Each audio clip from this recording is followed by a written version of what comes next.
পশ্চিম লোকসভার যে এমপি উনি এয়ারপোর্ট যেখানে থাকে তার ওই ওনার কনস্টিটুয়েন্সি হলে তার চেয়ারম্যান উনি হন। আর সেই সুবাদে প্রত্যেক 6 মাস পর পর বিভিন্ন এয়ারপোর্টের ফ্যাসিলিটি, কাস্টমারের সুবিধা, বিভিন্ন সুবিধা অসুবিধা এগুলো নিয়ে বিস্তারিত আলোচনা হয় এয়ারপোর্ট ডাইরেক্টর এবং কর্পোরেশন কমিশনার, পুলিশি ব্যবস্থা, এয়ারপোর্ট আলাদা আলাদা আলাদা এয়ারলাইন্সের যারা এখানে চিফ আছেন এদেরকে সবাইকে নিয়ে সে মিটিং হয়। সিআইএসএফ সিকিউরিটির লোক থাকে, তো সুবিধা অসুবিধা সমস্যা সেগুলো নিয়ে আলোচনা হয় আর সেগুলোকে কিভাবে সমাধান করা যায় তার জন্য এই মিটিং আয়োজন করা হয়। যেগুলো এখানে সমাধান করা যেতে পারে সেগুলো এখানে করে নেওয়া হয়, আর যেগুলো গভর্নমেন্ট অফ ইন্ডিয়ার সঙ্গে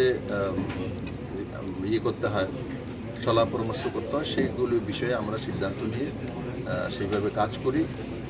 আমি আশা করি আজকে যেই বিষয়গুলি আলোচনা হয়েছে তার মধ্যে মনে করুন ডাইরেক্ট ফ্লাইট দিল্লি থেকে আরও বাড়ানো, তারপর প্যাসেঞ্জারের যে সুবিধাগুলো আরও বেশি বাড়ানো, তারপর এখানে স্টল ব্যবস্থা বেশি রয়েছে সেগুলো হাই প্রাইস হওয়ার রেন্ট কারণে সেগুলো খালি থাকে, সেগুলোকে ফুলফিল করানোর জন্য।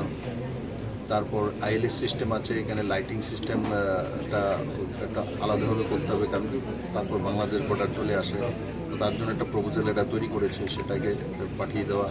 তো এই সবগুলো বিষয় নিয়ে বিস্তারিত আলোচনা হয়েছে। আমি আশা করি এখানে মিনা যে ডাইরেক্টর আছেন উনি কম সময়ের মধ্যে এই সমস্যাগুলো সমাধান করবেন। যেগুলো আমার করার আছে সেগুলো আমি সিভিল এভিয়েশন মিনিস্ট্রিতে টেক আপ করব। ফ্লাইট বৃদ্ধি করার আছে, আগে আগরতলা টু আইজল, আগরতলা টু শিলং এই ফ্লাইটগুলো চলতো, মাঝখানে এগুলো বন্ধ হয়ে গেছে। এগুলি চলার মতো ব্যবস্থা আছে, তো এখন আবার ইনিশিয়েটিভ নিচ্ছে এই ফ্লাইটগুলো চালু করার জন্য। আর দিল্লি থেকে ডাইরেক্ট ফ্লাইট একটা এয়ার ইন্ডিয়া, যেটা ইন্ডিয়ান এয়ারলাইন্সের এক্সপ্রেস এয়ারলাইন্স হয়ে গেছে এখন, সেটা ডাইরেক্ট ফ্লাইট এখানে আসা। আর রিজনাল শিলংয়ে এখান থেকে ডাইরেক্ট ফ্লাইট, এখানে আইজলে ডাইরেক্ট ফ্লাইট, এগুলো আবার পুনরায় চালু করার জন্য আজকে সিদ্ধান্ত করা হয়। লাগে বাংলাদেশের সঙ্গে এখন ইন্টারন্যাশনাল এয়ারপোর্ট হয়ে যাবে। আপনার যদি লাগে আপনি বলুন, আমি করে দেবো।